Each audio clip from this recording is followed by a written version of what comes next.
सूचना केवल हमारे विचार हैं, वित्तीय सलाह नहीं। निर्णय लेने से पहले खुद शोध करें।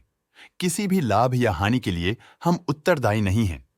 आज हम देख रहे हैं Som distilleries and breweries L के 2024-25 Q3 की consolidated financial performance. Starting with the sales, पिछले क्वार्टर से सेल्स में -2% का डिक्रीज हुआ है, मगर कंपनी ने पिछले साल के मुकाबले 12% का सेल्स इंक्रीज रिपोर्ट किया। Expenses -2.5% quarter on quarter decrease हो गए हैं, जो साल भर के 12% के राइज के साथ अलाइन करता है। एक्सपेंसेस में डिक्रीज अच्छा है, लेकिन सेल्स में डिक्रीज निराशा की बात है। ऑपरेटिंग प्रॉफिट, जो पिछले साल के कंपैरिजन में 14% अप हुआ है, quarter on quarter around 7% increase हुआ है। Operating profit margin (OPM) annual basis पे 0% से इंक्रीज हुआ है और पिछले क्वार्टर के कंपैरिजन में 0.5% से इंक्रीज हुआ है। एक्सेप्शनल आइटम्स को ऐड करके अदर इनकम पिछले क्वार्टर के कंपैरिजन में 27% बढ़ गई, बावजूद इसके ईयरली ग्रोथ 783.5% हुई है। इंटरेस्ट एक्सपेंसेस पिछले क्वार्टर से -37% डाउन हुआ, लेकिन ईयर ओवर ईयर डिक्रीज -29% हुआ है।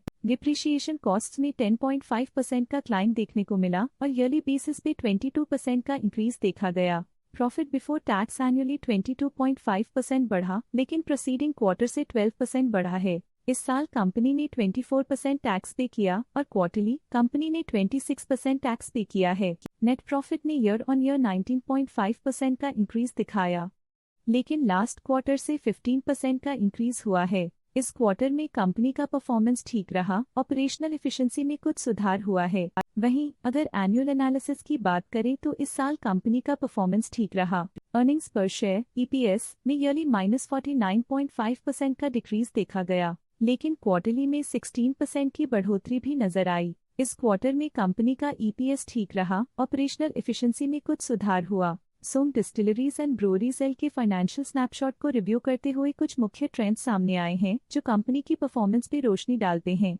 दिसंबर 2021 से दिसंबर 2024 तक सोम डिस्टिलरीज एंड ब्रूअरीज एल की फाइनेंशियल जर्नी में सबसे पहले बात करते हैं सेल्स की। इस साल सेल्स में 31% की वृद्धि हुई है और पिछले 4 सालों में 400.5% की वृद्धि हुई है, जो एक निरंतर अपवर्ड ट्रेंड को दर्शाता है। पिछले 3 साल से सेल्स लगातार बढ़ती जा रही है, जो मार्केट एक्सपेंशन और कंज्यूमर डिमांड में वृद्धि को दर्शाता है। अब बात करते हैं एक्सपेंसेस की। इस साल एक्सपेंसेस 31% बढ़े हैं और 4 सालों में 381% का इजाफा हुआ है।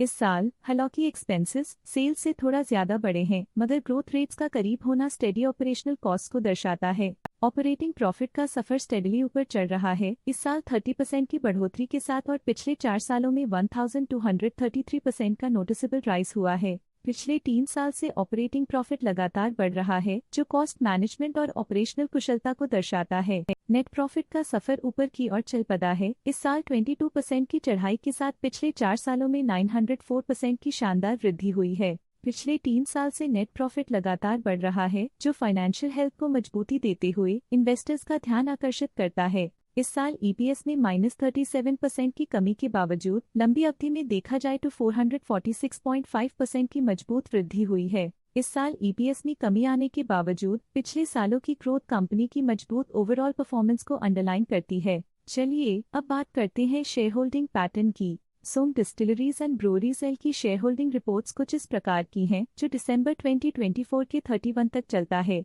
ये रिपोर्ट कंपनी के शेयर्स की डिटेल्ड जानकारी देता है, जिसमें promoters, promoter groups, foreign investors, public investors और सरकारी एंटिटीज शामिल हैं। प्रमोटर्स शेयर होल्डिंग 2024 के सितंबर में 35.33% से इंक्रीज होकर 2024 के दिसंबर में 36.32% तक का इंक्रीज देखा गया है। इस इंक्रीज से साफ होता है कि प्रमोटर्स का कंट्रोल कंपनी पे और मजबूत किया है। पब्लिक हेल्थ शेयर्स का परसेंटेज 2024 के सितंबर में 64.09% से 2024 के दिसंबर में 62.76% तक डिक्रीज हो गया। इस डिक्रीज से साफ है कि इस टाइम पीरियड में कंपनी में पब्लिक का हिस्सा डिक्रीज हुआ है। DII डोमेस्टिक इंस्टीट्यूशनल इन्वेस्टर्स ने अपना शेयर होल्डिंग सितंबर 2024 में 0.01% से दिसंबर 2024 में 0.02% तक इंक्रीज किया। ये बताता है कि डोमेस्टिक इंस्टीट्यूशंस ने कंपनी में अपना इंटरेस्ट 0.01% तक इंक्रीज किया है। FII फॉरेन इंस्टीट्यूशनल इन्वेस्टर्स ने अपना शेयर होल्डिंग सितंबर 2024 में 0.57% से दिसंबर 2024 में 0.9% तक इंक्रीज किया। ये बताता है कि फॉरेन इंस्टीट्यूशंस ने कंपनी में अपना इंटरेस्ट 0.33% तक इंक्रीज किया है। ये था कंपनी का करंट शेयर होल्डिंग पैटर्न। इस सेगमेंट में हम आपको ले चलते हैं इस क्वार्टर के कुछ विशेष प्रमोटर डील्स की ओर। 25 जनवरी 2025 को जगदीश कुमार अरोड़ा ने 24.2 लाख शेयर्स इन्वेस्ट किया 110 रुपीज पर यूनिट के हिसाब से, जिसका टोटल था 26.7 करोड़। 30 दिसंबर 2024 को दीपक अरोड़ा ने 3 लाख शेयर्स अपने पोर्टफोलियो में शामिल किए। 30 दिसंबर 2024 को जगदीश कुमार अरोड़ा ने 12.1 लाख शेयर्स खरीदे। 5 दिसंबर 2024 को दीपक अरोड़ा ने 3 लाख शेयर्स इन्वेस्ट किया। 5 दिसंबर 2024 को जगदीश कुमार अरोड़ा ने 12.1 लाख शेयर्स खरीदे। इस क्वार्टर की प्रमोटर डील्स के विश्लेषण को समाप्त करते हुए हम उम्मीद करते हैं कि आपको ये जानकारियां नई इंसाइट्स प्रदान करती होंगी। आज के लिए फाइनेंशियल सेक्टर में इतना ही। देखने के लिए धन्यवाद। स्टॉक लेटेस्ट न्यूज अपडेट के लिए चैनल को सब्सक्राइब करें और वीडियो को लाइक एंड शेयर करें।